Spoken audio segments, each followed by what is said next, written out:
તમે દવા લઈ ગયા અને કેટલા દિવસ થયા? બરાબર, 13 થી 15 દિવસ થયા. 15 દિવસમાં તમારે પહેલાં શું પ્રોબ્લેમ હતી અને હાલમાં શું અત્યારે છે એ અમને જણાવો. પેલા હું આવી ને ત્યારે મને હલાતું નહોતું. હલાતું નથી? ના, હાલી જ નથી. ગાડીમાં બેસી માણમાં ધીમે બરાબર.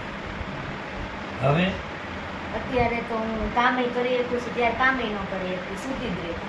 2 મહિના તો સતત સુવામાં સુઈ. 2 મહિનામાં 2 મહિના સુધી હોઈ જાય. હા, દવા દવા ચાલુ હતી. શરૂ હતી, તો એનાથી ફરક ન ફરક જ નહોતો.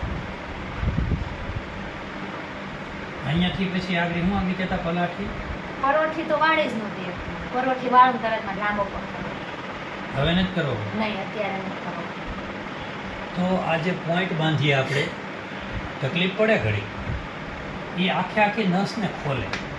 પછી એક્સરસાઇઝો જે શીખવાડીએ છીએ આપણે, કસરતો, એ કસરતો બધી નસોને ખોલવા માટે હોય. હવે આ નાનો બાળક અત્યાર દીની જો આ દિશા હોય, બરાબર, હવે આની ને આ તે ગતિમાં આમને જીવે જાય અને આ દવાને ઓલી દવાને ચાલુ રાખીને 7-8 વર્ષ કાઢે તો 15 વર્ષે એની હાલત શું થાય? ખાલી કલ્પના કરવાની છે આપણે. તો આયુર્વેદ છે એ 5મો વેદ છે. પંચમ વેદા ઇતિ આયુર્વેદ, 4 વેદોનો સાર છે. પણ આને આપણે ભૂલી ગયા.